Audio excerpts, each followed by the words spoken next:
We've got some breaking news out of the NFL. COVID-19 continuing to wreak havoc across the league. Washington football team quarterback Taylor Heinicke is now tested positive, headed to the COVID list. His backup, Kyle Allen, was added to that list on Wednesday.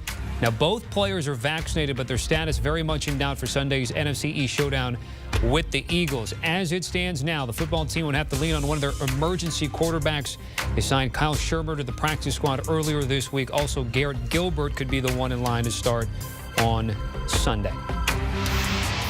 All right, with more on this, let's bring in Ryan Wilson. Ryan, given what we're learning here today, how do you think the football team's been impacted with this COVID news?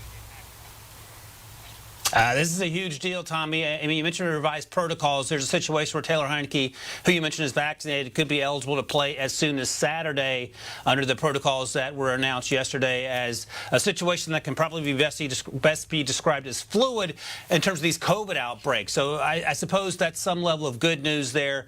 If Heinicke is asymptomatic, he may be allowed to play in this football game. But you talked about Kyle Allen already on the list. You talk about the situation where Kyle Shermer, the former Vanderbilt quarterback and the son of Pat Shermer, might have to be called into an emergency situation. We've seen sort of similar circumstances in Cleveland, as their top two quarterbacks might be unavailable as we sit here as well. But here's the thing: if you're Washington, you're currently the 7th team in the NFC in that playoff race, and you're at 6-7. You're playing a division game against the Eagles here, as we see here. There are 4 teams behind you, including that Philadelphia team, that are sitting at 6-7, trying to earn their way into that final playoff spot. So the timing couldn't be worse if you're Washington. But the good news is today's Friday. There's an opportunity by tomorrow for Taylor Heinicke, your quarterback, to be made available should he pass the necessary tests. So not great as we sit here, but I think you could go around the league, Tommy, and point to a lot of NFL teams, especially over this last week, who have struggled with COVID, perhaps none worse than the Cleveland Browns, who would explain to you that, yeah, things are not great, but we have to do what we have to do.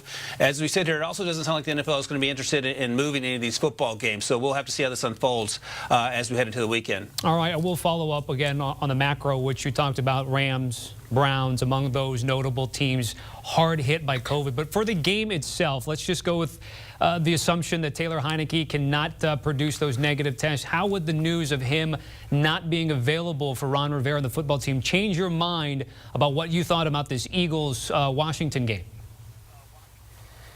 Right, and that's the thing, because the Eagles are just on the outside looking in with the exact same record as 6-7 divisional matchup. Jalen Hurts didn't play in their last football game because of an injury, non-COVID related. They were able to go with Gardner Minshew. Those two have been splitting snaps, and Gardner Minshew is the type of backup quarterback you want. You know he has that NFL experience. He can come in, whereas Washington, Kyle Shermer, very little NFL experience, has bounced around the league in the years that he's been after Vanderbilt. Kyle Allen, who we talked about, has some experience in Ron Rivera's system, but he's not available. This is a huge deal. They lost Chase Young earlier in the year to the ACL. The defense has actually, ironically, started to play a little better after Chase Young left.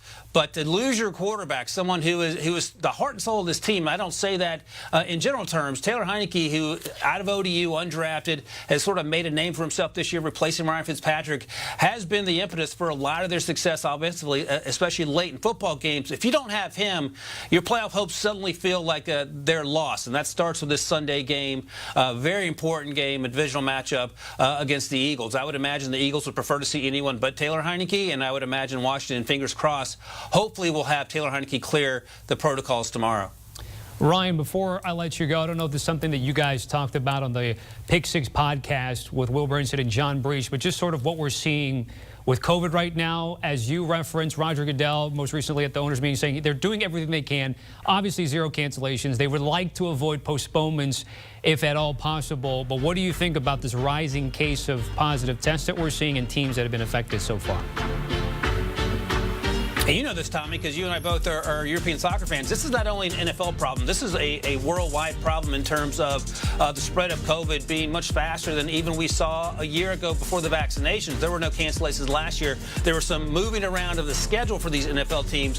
But what has happened this week has been way worse than anything we saw in terms of the number of positive COVID cases. The difference, of course, is many of these players are vaccinated. There are rules in place, and the rules are fluid in that you can now opt out much sooner than you could just only a few days ago. So it's not great, but I think ahead of the 2020 season, NFL teams knew that this some of the situation may not be great in terms of on-the-field fair play, everyone being available, and I think that they understand that this year as well. The issue, of course, is that we're in crunch time, the final month of the season. Teams are battling for playoff spots, and if you're missing 2 or 3 or 4, or if you're the Rams or the Browns, 20 of your players, that's a huge concern and something that's going to be incredibly hard to work around.